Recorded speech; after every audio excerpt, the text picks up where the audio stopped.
بندائے پروردگارم امت احمد نبی، دوست دارے چار یارم تابع اولاد علی، مذہب حنفیہ دارم ملت حضرت خلیل، خاک پائے غوث اعظم زیر سایہ ہر ولی۔ بعد از حمد و ثنا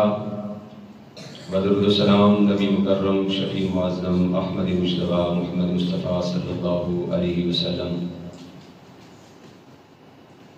معزز محتشم سامعین وقار، قرآن مجید فرقان حمید سے جو آئے مقدسہ مطہرہ منورہ تلاوت کرنے کا شرف حاصل ہوا، خالق کائنات ارشاد فرماتا ہے وَابْتَغُوا إِلَيْهِ الْوَسِيلَةَ۔ اللہ تبارک و تعالیٰ کی بارگاہ میں وسیلہ تلاش کرو۔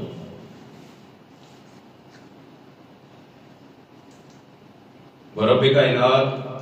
جو کائنات کا خالق و مالک ہے، کائنات کے ذرے ذرے اور قطرے قطرے کا وہ مالک ہے، اس کی بلند بارگاہ میں پہنچنے کے لیے کسی نہ کسی کا وسیلہ ہونا ضروری ہے۔ اس بلند بارگاہ میں پہنچنے کے لیے بغیر وسیلے کے نہیں پہنچا جا سکتا، وسیلہ ضروری ہے۔ ایک طبقہ ہمارے ہاں ایسا بھی ہے جو کسی کے بھی وسیلے کو درست نہیں سمجھتا اور ایماندار مسلمانوں کو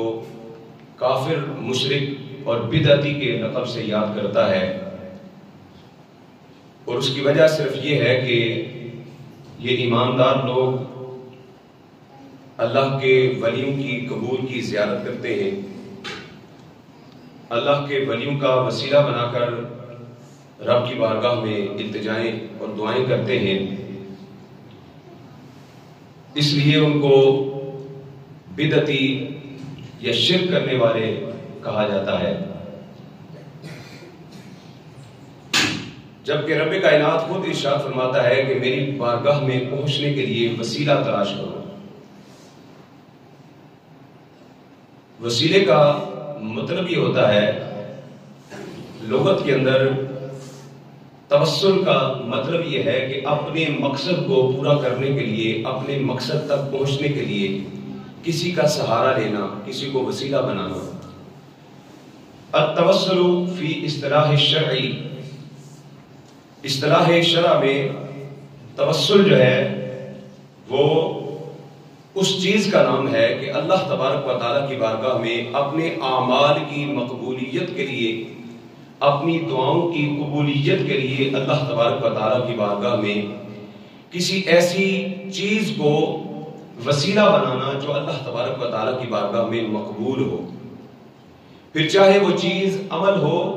یا پھر کسی کی ذات ہو۔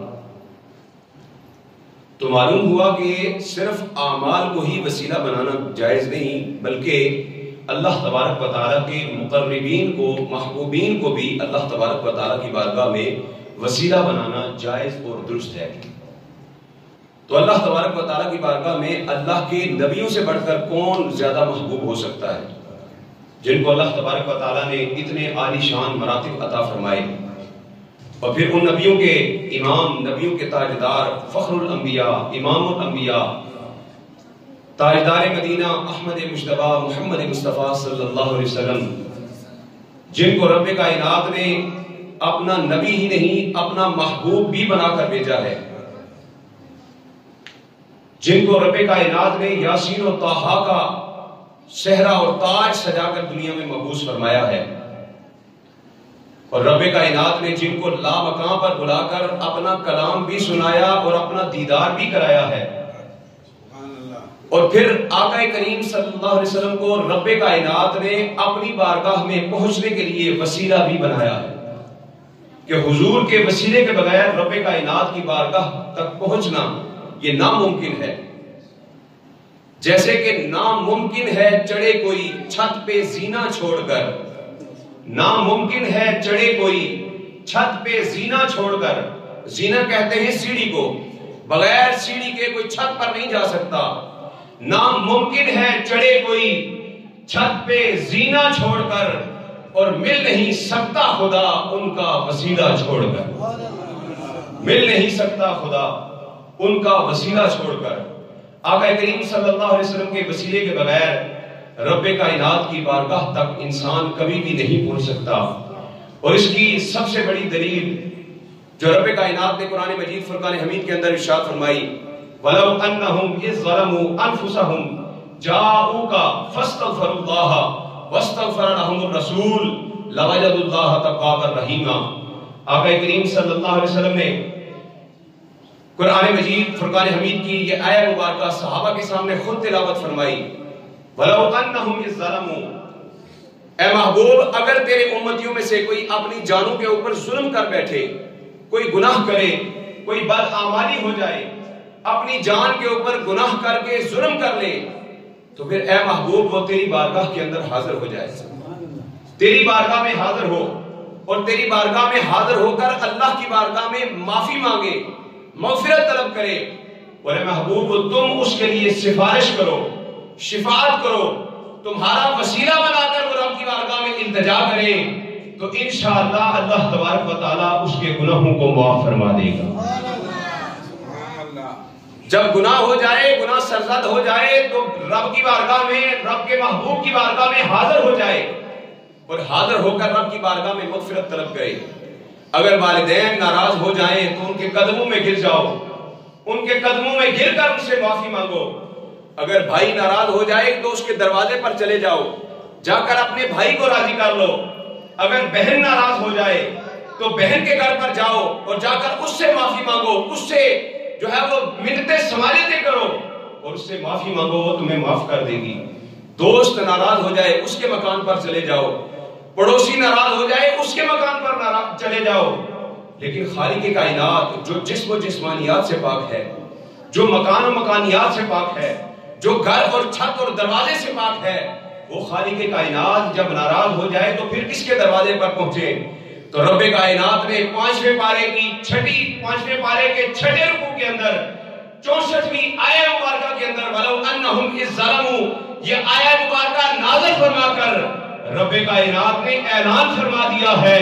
کہ دنیا کا کوئی بھی انسان اگر تم سے ناراض ہو جائے تو اس کے دروازے پر جا کر معافی مانگو، وہ راضی ہو جائے گا، لیکن خالق کائنات، مالک کائنات اگر ناراض ہو جائے تو رب کے محبوب کے دروازے پر حاضر ہو کر ان کی سفارش لے کر رب کی بارگاہ میں توبہ کرو، رب کائنات تم سے راضی ہو جائے۔ رب کی بارگاہ میں حضور کا وسیلہ بنا کر پھر رب اللہ تبارک و تعالیٰ کی بارگاہ میں التجا کرو گے تو پھر رب کائنات تمہاری دعاؤں کو بھی قبول کرے گا، تمہارے گناہوں کو بھی معاف فرما دے گا۔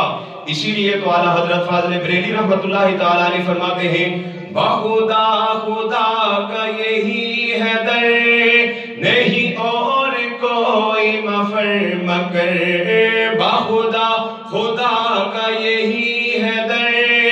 نہیں اور کوئی مفر مکر، جو وہاں سے ہو یہی آ کے ہو، جو وہاں سے ہو یہی آ کے ہو، جو وہاں سے ہو یہی آ کے ہو، جو یہاں نہیں وہ وہاں نہیں، صلو علیہ وآلہ، صلو علیہ وآلہ۔ خالق کائنات خود فرماتا ہے کہ اگر تم سے کوئی گناہ، کوئی خطا سرزد ہو جائے تو میرے محبوب کے دروازے پر آ جاؤ، میرے محبوب کے در پر آ کر تم جب معافی مانگو گے، میرے محبوب کا وسیلہ لے کر میری بارگاہ میں التجا کرو گے تو انشاءاللہ تم مجھے معاف کرنے والا مہربان پاؤ گے۔ رب کائنات نے قرآن مجید فرقان حمید کے اندر، نمازوں کے اندر، ذکر اذکار کے اندر، روزہ، زکوٰۃ، حج، جتنے بھی احکامات رب کائنات نے وارد فرمائے، نازل فرمائے، جتنی بھی ہم رب تبارک و تعالیٰ کی عبادات کرتے ہیں، ان تمام عبادات کے اندر جہاں جہاں خدا کا ذکر ہے وہاں وہاں مصطفیٰ کا ذکر ہے، جہاں جہاں بھی خدا کا ذکر ہے وہیں وہیں ساتھ رب کائنات نے اپنے محبوب کے نام کو بھی ساتھ ساتھ رکھا ہے۔ ارے نام نبی دا رکھیا، اللہ نے خود خیالے اے اذانہ وچ بھی نالے اے نمازہ وچ بھی نالے رب ایسے تو جدا نہیں نہ رب تو اے جدائے سونا مدینے والا دکھیاں دا آسرائے۔ رب کائنات نے ارشاد فرما دیا اے محبوب تیری بارگاہ کے اندر آ کر تیرا وسیلہ لے کر جو شخص بھی میری بارگاہ کے اندر التجا کرے گا دعا کرے گا۔ ایک عربی کو اس آیہ مبارکہ کا علم ہوا جو مدینہ طیبہ کے انواع کے اندر رہتے تھے، انہیں معلوم ہوا کہ یہ آیہ مبارکہ نازل ہوئی ہے اور رب کائنات نے اپنے محبوب کے وسیلے سے گناہ معاف کرنے کا اعلان فرما دیا ہے۔ اس عربی نے رسم سفر باندھا، مدینہ طیبہ کے لیے روانہ ہوئے۔ کئی دنوں کا سفر طے کر کے جب مدینہ طیبہ میں پہنچے تو آگے سے خبر ملی کہ مدینے کے تاجدار، جنت کے والی، مالک و مولا تاجدار مدینہ آقا کریم صلی اللہ علیہ وسلم کے وصال باکمال کو 3 دن گزر چکے ہیں۔ 3 دن پہلے حضور کا وصال ہو گیا ہے۔ جو اتنی تمنا لے کر اپنے گناہ بخشوانے کے لیے اتنا صبر کر کے آیا تھا، اس کے سر کے اوپر غموں کے پہاڑ ٹوٹ گئے، آنکھوں سے آنسوں کی ندیاں بہنا شروع ہو گئی اور وہ روتا ہوا حضور صلی اللہ علیہ وسلم کی قبر انور پر پہنچا اور قبر انور پر جا کر حضور صلی اللہ علیہ وسلم کی مبارک قبر کی مٹی کو اٹھا کر اپنے سر کے اندر ڈالتے ہوئے گویا یوں ارشاد فرماتا ہے یا رسول اللہ تیرے قدموں میں آنا میرا کام تھا، میری بگڑی بنانا تیرا کام ہے، تیرے قدموں میں آنا میرا کام تھا، میری بگڑی بنانا تیرا کام ہے، ٹھوکریں کھا کے گرنا میرا کام تھا، ہر قدم پہ اٹھانا تیرا کام ہے۔ آقا کریم صلی اللہ علیہ وسلم کی بارگاہ میں حاضر ہو کر قبر کی مٹی اٹھا کر سر میں ڈالتے ہوئے التجائیں کرتا ہے یا رسول اللہ میں نے جب سے یہ آیہ مبارکہ سنی ہے کہ رب نے اعلان کر دیا ہے جو گناہ کرے میرے محبوب کے در پر آئے اور میرے محبوب کی بارگاہ میں آ کر مجھ سے معافی مانگے، میرا محبوب رب کی بارگاہ میں اس کے حق میں سفارش کرے گا، رب اس کے گناہوں کو معاف کر دے گا۔ یا رسول اللہ بڑی تمنا لے کر بڑی دور سے التجائیں لے کر آپ کی بارگاہ میں حاضر ہوا ہوں۔ یا رسول اللہ میں رب کی بارگاہ میں اپنے گناہوں سے ندامت اٹھاتے ہوئے آپ کی بارگاہ میں آپ کا وسیلہ لے کر رب کی بارگاہ میں مغفرت طلب کرتا ہوں۔ صاحب تفسیر مدارک اٹھا کر دیکھ لیجئے، صاحب تفسیر مدارک نے لکھا ہے آقا کریم صلی اللہ علیہ وسلم کی قبر انور سے آواز آئی قد غفر لک، اے غلام میری بارگاہ میں آنا تیرا کام تھا، اب تجھے بخشوانا میرا کام ہے۔ یہاں تک آنا تیرا کام تھا، اب بخشوانا میرا کام ہے، اے غلام چلا جا تیری مغفرت ہوگی، قد غفر لک، رب نے تجھے معاف کر دیا۔ آقا کریم صلی اللہ علیہ وسلم نے مجدہ جاں فضا سنا دیا میرے کریم سے گر قطرہ کسی نے مانگا، دریا بہا دیے ہیں دربے بہا دیے ہیں۔ آقا کریم صلی اللہ علیہ وسلم کی بارگاہ میں جو بھی آتا، جو بھی حضور صلی اللہ علیہ وسلم سے جو کچھ بھی طلب کرتا، آقا کریم صلی اللہ علیہ وسلم اسے عطا فرما دیتے۔ لیکن آج ایک طبقہ ہے جو کہتا ہے کہ نہیں نہیں صرف اللہ سے مانگو اور کسی سے نہ مانگو، یا اللہ مدد کہو یا رسول اللہ مدد نہ کہو، اللہ کے سوا کسی اور کا وسیلہ طلب نہ کرو۔ تو میں ان سے یہ سوال کرتا ہوں، آپ بھی ان سے یہ سوال کیجئے گا کہ اگر تم کہتے ہو کہ اللہ کے علاوہ کسی غیر کا وسیلہ لینا شرک ہے، کسی غیر سے مدد طلب کرنا شرک ہے، تو قرآن مجید کی ان آیات کے بارے میں تمہارا کیا خیال ہے جن میں خود خدا غیر خدا سے مدد طلب کرنے کا حکم دے رہا ہے؟ خود رب نے فرمایا استعینوا بالصبر والصلاۃ، استعانت طلب کرو، مدد طلب کرو، مشکل میں مدد طلب کرو، کس سے؟ بالصبر والصلاۃ، صبر سے بھی مدد طلب کرو اور نماز سے بھی مدد طلب کرو۔ کیا نماز خدا ہے؟ کیا صبر خدا ہے؟ یقیناً نہیں۔ اور اس سوال کا جواب وہ بالکل بھی نہیں دے سکیں گے، اور اس سوال کا جواب اگر لینا ہو تو اس عالم دین کے پاس چلے جاؤ جس نے بریلی شریف کے ٹکڑے کھائے ہوں، اور پھر انشاءاللہ جب اس بد عقیدہ کو آپ یہ سوال کریں گے اور سمجھانے کی کوشش کریں گے تو تو انشاءاللہ وہ بریلی کا سرما لگاتے ہوئے سچا اور سچا عاشق رسول بن جائے گا۔ آقا کریم صلی اللہ علیہ وسلم کو جو ہم وسیلہ مانتے ہیں، کیوں مانتے ہیں؟ ہم بھی مانتے ہیں استعانت بالغیر بالکل ناجائز ہے، اور وہ استعانت بالغیر ناجائز ہے کہ جس میں کسی غیر کو ذاتی طور پر مدد کرنے والا مانا جائے، کہ فلاں شخص ذاتی طور پر، داتا صاحب ذاتی طور پر ہماری مدد کریں گے۔ یہ ہمارا عقیدہ بالکل بھی نہیں ہے، بلکہ ہمارا تو یہ عقیدہ ہے کہ بغیر خدا کی عطا کے مصطفیٰ بھی کچھ نہیں دے سکتے۔ اگر حضور بھی اپنی امت کو کچھ عطا کرتے ہیں تو رب سے لیتے ہیں، پھر امت کو دیتے ہیں۔ اعلیٰ حضرت نے فرمایا رب ہے موتی، یہ ہے قاسم، رب ہے موتی، یہ ہے قاسم، رزق اس کا ہے، کھلاتے یہ ہے۔ اللہ تبارک و تعالیٰ عطا کرتا ہے، مصطفیٰ تقسیم کرتے ہیں۔ اور اعلیٰ حضرت نے ویسے ہی شعر نہیں کہہ دیا عشق میں ڈوب کر، بلکہ حضور کی حدیث مبارکہ ہے، بخاری شریف کو اٹھا کر دیکھ لیجئے، خود حضور نے فرمایا انما انا قاسم واللہ یؤتی، اللہ مجھے عطا کرتا ہے اور میں رب کے عطا کیے ہوئے خزانوں میں سے اپنی امت کو تقسیم کرتا ہوں۔ رب کائنات مجھے عطا کرتا ہے۔ اور فقیہ اعظم ہند مفتی شریف الحق امجدی رحمت اللہ تعالی علیہ اس حدیث مبارکہ کی تشریح کرتے ہوئے اس کی شرح کے اندر آپ ارشاد فرماتے ہیں کہ معلوم ہوا کہ آج تک کائنات کے اندر جس انسان کو جو کچھ بھی ملا ہے وہ حضور کے صدقے سے ملا ہے، اور قیامت تک آنے والی دنیا کو جو کچھ بھی ملے گا رب کائنات عطا فرماتا ہے، اور رب کے کرم سے آقا رب کے خزانوں کو تقسیم فرمانے والے ہیں۔ تم کو قاسم کیا ہے رازق نے، تم نے سب کچھ دیا یا رسول اللہ۔ تم کو قاسم کا مطلب ہوتا ہے بانٹنے والا، تم کو قاسم کیا ہے رازق نے، تم نے سب کچھ دیا یا رسول اللہ۔ رزق رب کا ہے تم کھلاتے ہو، رزق رب کا ہے تم کھلاتے ہو سارے عالم کو یا رسول اللہ۔ آقا کریم صلی اللہ علیہ وسلم کے وسیلے سے ہی جو کچھ ملا ہے وہ ملا ہے، اور جو کچھ بھی ملا سب کچھ حضور کا صدقہ ہے۔ ہمارا عقیدہ ہے ہمیں جان ملی ہے تو حضور کا صدقہ، ایمان ملا ہے تو حضور کا صدقہ، عرفان ملا ہے تو حضور کا صدقہ، ارے اولاد ملی ہے تو حضور کا صدقہ، عزت ملی ہے تو حضور کا صدقہ، دولت ملی ہے تو حضور کا صدقہ، شہرت ملی ہے تو حضور کا صدقہ، ارے ہمیں ایمان ملا ہے تو حضور کا صدقہ، قرآن ملا ہے تو حضور کا صدقہ، اجیر رب رحمان ملا ہے تو وہ بھی حضور کا صدقہ۔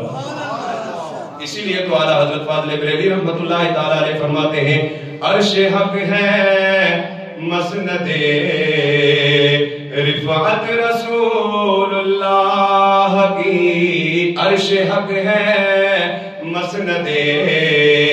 رفعت رسول اللہ کی، دیکھنی ہے حشر میں عزت رسول اللہ کی، دیکھنی ہے حشر میں عزت رسول اللہ کی، اور لا ورب العرش جس کو جو ملا ان سے ملا، لا ورب العرش جس کو جو ملا ان سے ملا، ارے بٹتی ہے کونین میں نعمت رسول اللہ کی، بٹتی ہے کونین میں نعمت رسول اللہ کی۔ اعلیٰ حضرت فرماتے ہیں ساری دنیا کو جو خزانے مل رہے ہیں وہ حضور کا صدقہ مل رہے ہیں، اور آقا کریم صلی اللہ علیہ وسلم نے خود اپنی امت کو اپنا وسیلہ لے کر رب کی بارگاہ میں دعا کرنا خود سکھایا ہے، خود سکھایا ہے۔ حضرت عثمان بن حنیف رضی اللہ تعالیٰ عنہ سے مروی ایک روایت ہے جسے ابن ماجہ نے بھی نقل فرمایا، امام ترمذی نے بھی نقل فرمایا، اور امام طبرانی نے بھی نقل فرمایا ہے۔ آقا کریم صلی اللہ علیہ وسلم کی مجلس لگی ہوئی تھی، حضرت عثمان بن حنیف رضی اللہ تعالیٰ عنہ فرماتے ہیں ایک نابینا شخص حضور کی بارگاہ میں حاضر ہوا، آنکھوں سے اندھا ہے، نابینا حضور کی بارگاہ میں حاضر ہوا، اور آ کر عرض کرتا ہے یا رسول اللہ صلی اللہ علیہ وسلم رب کی بارگاہ میں دعا کیجئے کہ رب کائنات اپنے کرم کے صدقے سے مجھے آنکھیں عطا فرما دے۔ مجھے بینائی عطا فرما دے۔ آقا کریم صلی اللہ علیہ وسلم نے فرمایا اگر تو صبر کرے تو یہ تیرے لیے بہتر ہے، اور اگر تو کہے تو میں تیرے لیے دعا کر دیتا ہوں۔ صحابی نے عرض کی یا رسول اللہ مجھ سے صبر نہیں ہوتا، آپ دعا فرما دیجیے۔ اور یہاں پر ایک اور روایت نقل کرنا چاہتا ہوں۔ آقا کریم صلی اللہ علیہ وسلم کی بارگاہ میں ایک عورت آئی جسے مرگی کے دورے پڑتے تھے۔ اس نے آ کر عرض کی یا رسول اللہ صلی اللہ علیہ وسلم مجھے مرگی کے دورے پڑتے ہیں، یا رسول اللہ آپ دعا فرما دیجئے کہ میرے یہ مرگی کے دورے جو ہیں ختم ہو جائیں، یہ بیماری اللہ تبارک و تعالیٰ مجھ سے اٹھا لے۔ آقا کریم صلی اللہ علیہ وسلم نے فرمایا اگر تو صبر کرے تو تیرے لیے بہتر ہے۔ ایک روایت میں فرمایا کہ اگر تو صبر کرے تیرے لیے جنت ہے، اگر تو کہے تو میں تیرے لیے دعا کر دیتا ہوں۔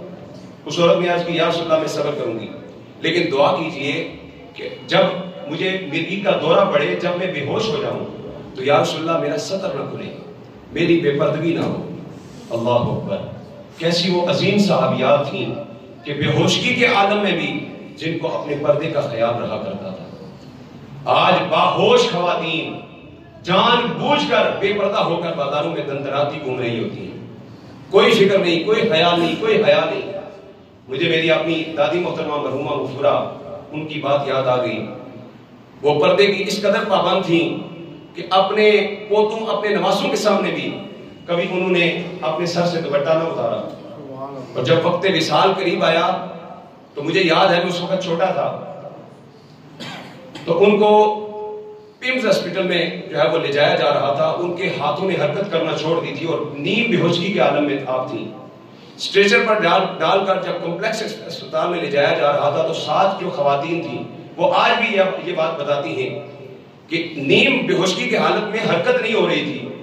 تو ان کے سر سے تھوڑا سا دوپٹہ ہٹا تو آواز لگا کر اپنے ساتھ خواتین کو کہنے لگی کہ میرے سر سے دوپٹہ ہٹ گیا ہے، دوپٹہ میرے سر پہ کرو۔ فوراً انہوں نے آواز لگا کر کہی۔ تو اس طرح بے ہوشگی کے عالم میں بھی ایسا خواتین کو پردہ کرنا چاہیے۔ آج کہتی ہیں جی دوپٹہ ایسا ہے، جی سرک جاتا ہے، جی کپڑا ہی ایسا ہے، سر سے سرک جاتا ہے، نیچے اتر جاتا ہے۔ ارے اگر تمہیں پردہ کرنے کی ایسی عادت پڑ جائے، ایسی عادت پڑ جائے، سیدہ کائنات کی سیرت پر ایسی باعمل بن جاؤ، ایسی عمل کرنا شروع کر دو کہ اگر بے ہوش بھی ہوگی تو تب بھی تمہیں اپنے پردے کا خیال رہے گا۔ اچھا کیا وجہ ہے کہ اس خاتون نے، اس عورت نے جسے مرگی کے دورے پڑتے تھے، اس نے تو صبر کر لیا،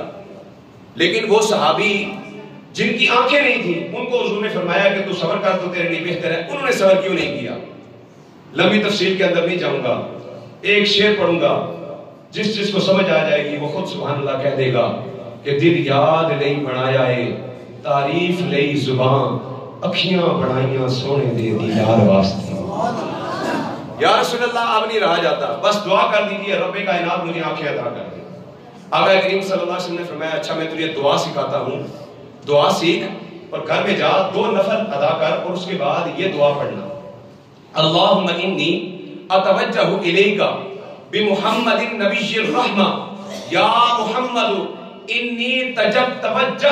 بک الی ربی اللہم اشفع فی۔ آقا کریم صلی اللہ علیہ وسلم نے یہ دعا سکھائی۔ اب دعا کا ترجمہ سنیے۔ آقا کریم صلی اللہ علیہ وسلم نے فرمایا جا کر اپنے گھر کے اندر یہ دعا کرنا، یا باری تعالیٰ میں تیری بارگاہ کے اندر تیری رحمت والے نبی کا وسیلہ لے کر حاضر ہوا ہوں، یا باری تعالیٰ تیرے رحمت والے نبی کا وسیلہ لے کر تیری بارگاہ میں حاضر ہوا ہوں، یا محمد انی توجہت بک، اے محمد آپ اس بارے میں رب کی بارگاہ میں میری سفارش کیجئے کہ رب کائنات آپ کی شفاعت کو میرے حق میں قبول فرما لے۔ یہ دعا حضور نے سکھائی۔ اب حضور چاہتے تو حضور کہہ دیتے تھے یہاں پر بیٹھ میں تجھے یہ دعا پڑھاتا ہوں، وہ مسجد کے کونے میں جا یہ وظیفہ کرتا رہے، اللہ تبارک و تعالیٰ قبول کر لے گا۔ لیکن آقا کریم صلی اللہ علیہ وسلم نے فرمایا گھر میں جاؤ، جا کر 2 نفل پڑھو اور اس کے بعد یہ دعا مانگنا۔ جو کہتے ہیں جی روزے پر جا کر ہی صرف جو ہے یا رسول اللہ کہا جا سکتا ہے، روزے پر جا کر تو ان کا وسیلہ مانگا جا سکتا ہے مگر گھر میں بیٹھے نہیں مانگا جا سکتا۔ آقا کریم صلی اللہ علیہ وسلم نے فرمایا اے صحابی گھر میں جا کر دعا کر۔ حضرت عثمان بن حنیف فرماتے ہیں رب کعبہ کی قسم ابھی وہ اس مجلس سے اٹھ کر گیا تھا، تھوڑی دیر ہی گزری تھی، وہ مجلس ختم نہیں ہوئی تھی، وہ نابینا شخص پھر دوبارہ مجلس کے اندر دوبارہ داخل ہوا، وہ اس حال کے اندر داخل ہوا کہ رب نے اسے آنکھیں عطا فرما دی تھی، رب کائنات نے اسے آنکھیں عطا فرما دی تھی۔ آنکھیں لے کر وہ واپس آیا، آقا کریم صلی اللہ علیہ وسلم کے وسیلے سے گھر میں جا کر اس نے دعائیں مانگی، رب کائنات نے حضور کے وسیلے سے اس اندھے کو بھی آنکھیں عطا فرما دی۔ اگر آج ہم رب کائنات کی بارگاہ میں حضور کا وسیلہ لے کر دعائیں مانگیں گے تو کیا رب کائنات ہماری دعاؤں کو قبول نہیں کرے گا؟ اچھا پھر ایک اعتراض یہ اٹھتا ہے جی زندہ بندے کا جو ہے وہ وسیلہ تو لیا جا سکتا ہے، جب مر جائے پھر کیا ہوگا؟ پھر تو اعمال کا سلسلہ ختم ہو گیا، منقطع ہو گیا، اب مردے کا وسیلہ نہیں لیا جا سکتا۔ اور یہ شدید عقیدگی پھیلائی جا رہی ہے، اور یقین جانیے کہ لبادہ اسلام کا اوڑھ کر اسلام سے دور کیا جا رہا ہے،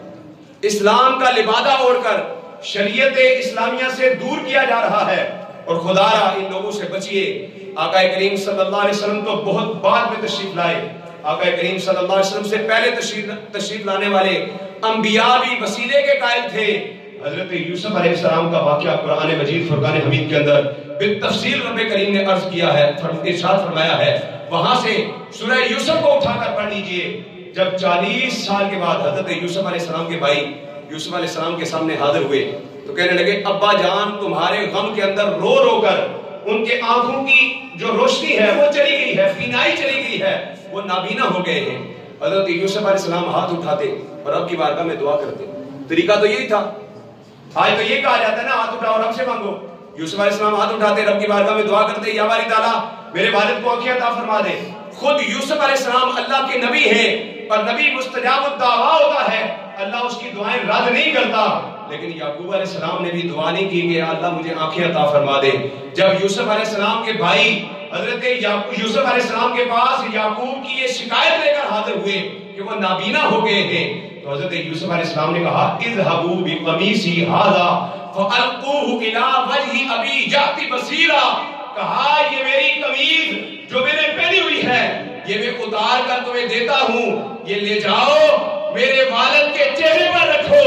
اس قمیض کے وسیلے سے رب کائنات ان کو آنکھیں عطا فرما دے۔ اگر انسان تو دور کی بات ہے، نبی کے جسم سے مس ہونے والے کپڑے کے وسیلے سے بھی رب کائنات آنکھیں عطا فرما دے۔ آج کوئی کہے